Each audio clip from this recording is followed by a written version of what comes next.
Welcome to another video here on the Critical Focus channel. Before we get started, I would like to thank all my wonderful members that support my work. Every penny goes straight into new minis, new paint, equipment and whatnot. Your support means a lot. If you are not yet a member, what you can expect from a future membership is access to the member Discord, early access to videos, member deck review, and just generally a greater influence on the content I put out. I will surely add more features to the member side of things as I progress as well. Furthermore, I would also like to mention that if you are looking to buy Warhammer merch, you can now support the channel via clicking the link provided in the description of the video to help the channel with a small but valuable kickback without any extra cost for you by making any of your purchases via the link. Lastly, don't forget to like the video. A small click for you that still means a lot for me and the elusive YouTube algorithm to get the video into a more favorable position amongst the very steep competition out there on the YouTubes. And do feel free to comment as well. I'm always interested in hearing what you have to say. Any engagement is welcome really, and I always strive to answer any comment I do get. Hello and welcome to yet another member deck review, this time for Piotr Vrakowiak and his Thricefold Discord paired with the Rymeworm's bite. A pairing I suffered greatly from during the Copenhagen Grand Clash, which was quite the nasty experience. To keep things short and snappy, I encourage you to go to Underworlds TB and check the warband out if you are not familiar with this control style warband. Here I will though jump straight into the deck. Searches first. Escalating Screams is scored after a friendly fighter's successful supported attack action. This might seem like an off pick for a 3-man warband, but given that Lascivia always counts as having an extra supporting fighter, it does make it a little bit stronger. That is however basically it as far as support goes for this card in this deck, since the upgrades that makes enemies within 2 hexes counts as supporting fighters in your attacks, and Sublime Harmonies garnering you support from friendly fighters 3 hexes away are both left out of the mix here. I'm actually a bit dubious if there's enough synergy here to include this card, and if I keep it I might swap one of those cards in. Next one is Violent Access for successfully attacking the same fighter in the same round twice. And this successful part here makes this a bit of a brick in games where your dice betray you, especially in a deck that doesn't really offer any out of sequence attacks to salt the odds in your favor. Next one is Deadly to All for damaging 2 fighters in a single activation or power step. This one is actually made easier after the errata, where a couple of the ploys now hurts players from both teams instead of just one. So this should probably stay in for sure. Get Moving is next with a search for having move on all friendly fighters or charge on all of them. No mixing and matching there, but still very easy for an elite type warband such as this, so no complaints from me. Gun Without a Trace is 1 glory for a power card kill, or 2 glory if that power card was a domain gambit. Very solid pick for an obvious ping deck here, of course. Last one is Subterranean Threat for taking someone out of action that does not have a move or charge token. Does not necessarily need to come from an attack, but needs to have happened inside an activation. However, since there's really no surprise damage reactions in the deck, it pretty much still needs to happen from an attack action in reality,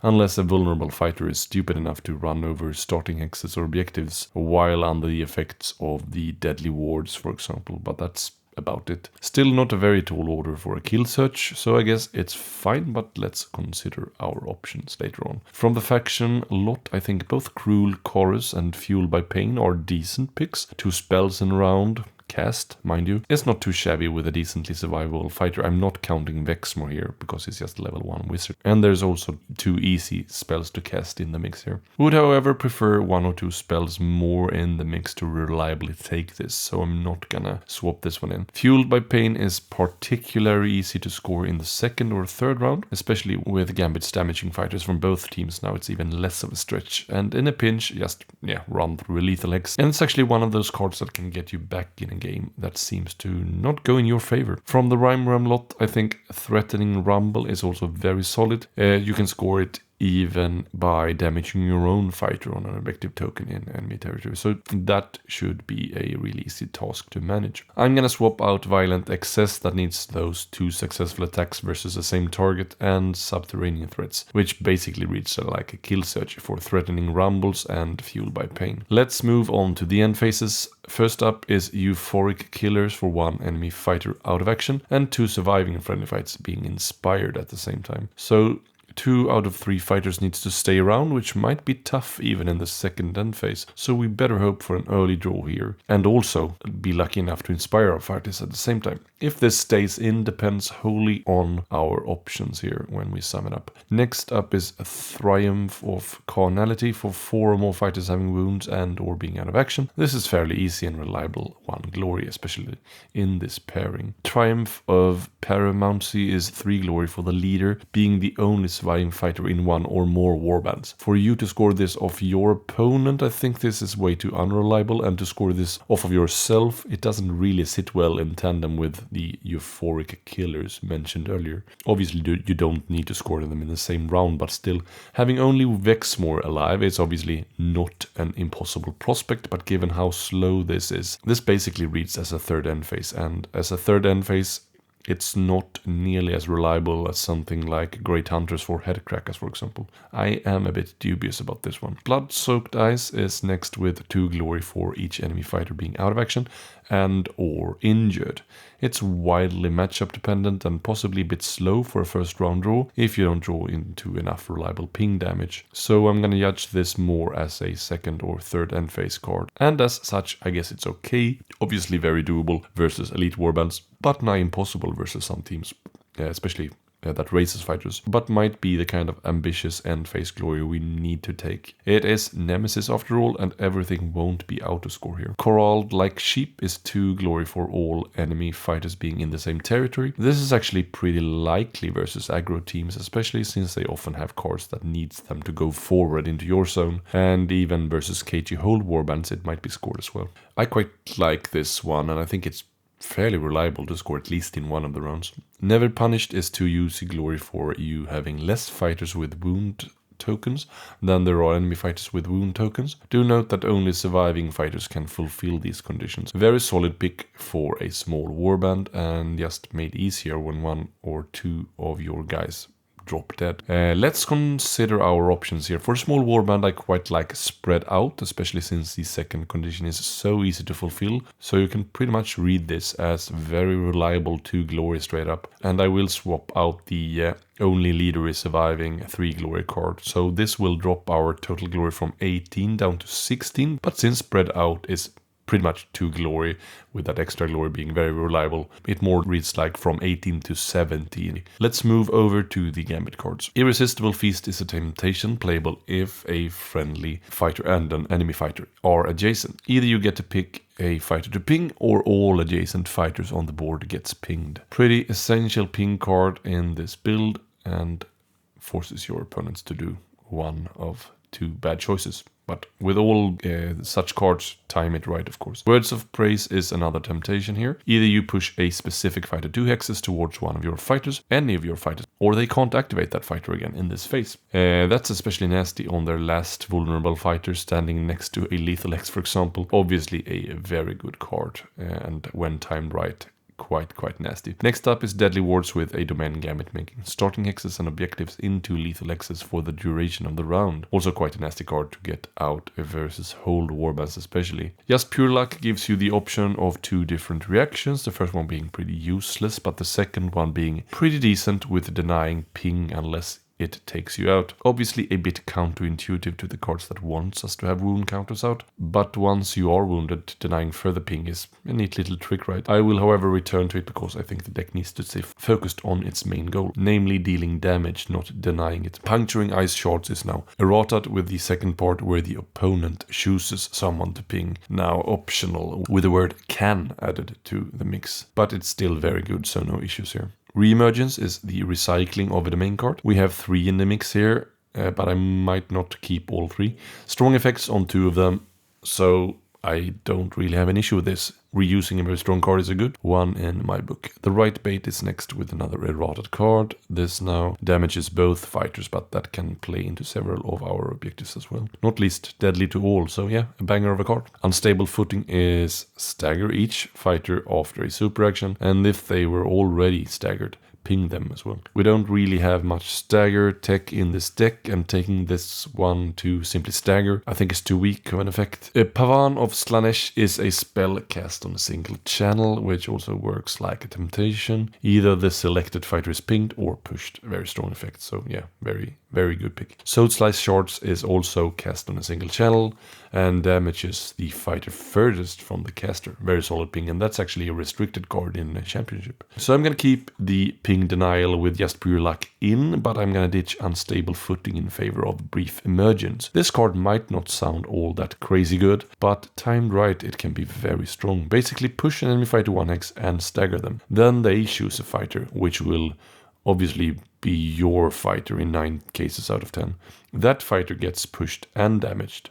However, the push is directed by you. If you push the first fighter into a lethal hex, or one of the hexes made into a lethal hex by your domain card there, this is basically both a push, a ping, and a stagger. And if you are not sitting on a vulnerable fighter, the damage dealt to your fighter might as well help you. So yeah, a bit of a cerebral card, but timed right, this is very strong. Upgrades then. Helm of Insight is first with a false gift, so goes on you or one of the enemy fighters. Can severely hamper a ranged warband, but could also buff one of your fighter's defense. Lascivier with 2 shields and innate support sounds pretty sweet to me, while also not really affecting anything negatively, since he is range 1. Sadistic Epitome is +1 damage versus wounded fighters. Most plus damage cards nowadays comes with stipulations, and this one isn't too bad. Also works on all ranges, which is amazing for a +1 damage spell attack from Watch Surface.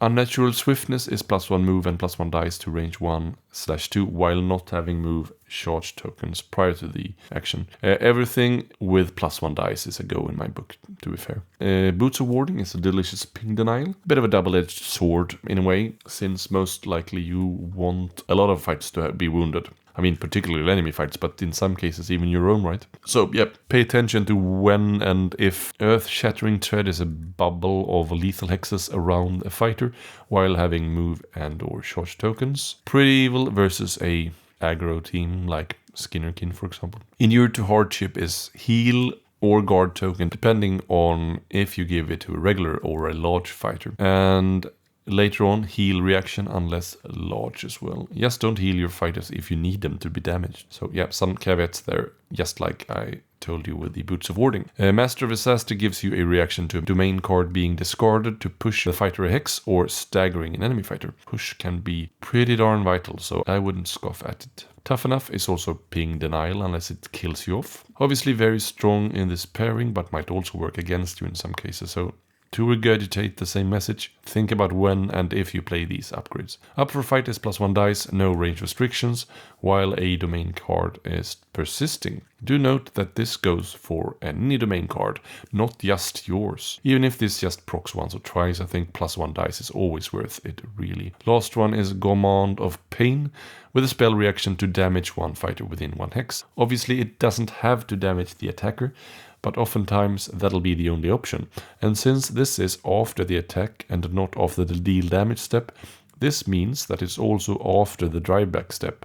So I'm not too keen on this card, to be fair. Obviously your fighter could be guarded and whatnot, but that's just pretty niche and not enough to take this card. I think I'm fine with most of these cards, save the last one. I'm gonna swap in the Perfect Blade and give this to an enemy fighter staying alive at the mercy of a +1 wound card, and you kill them off. That's just deliciously evil. You could also make the case, as I said earlier, to swap in the card that makes enemy fighters within 2 hexes count as supporting fights for your fighters to boost that successful supported attack as well. But I'm not really sure what to leave out, so I'm gonna stay with the current deck here. So yeah, that's it, and here's the fully revised deck. Let me know what you thought of the changes down below, and don't forget that if you want to have your deck reviewed, make sure to sign up to membership as well.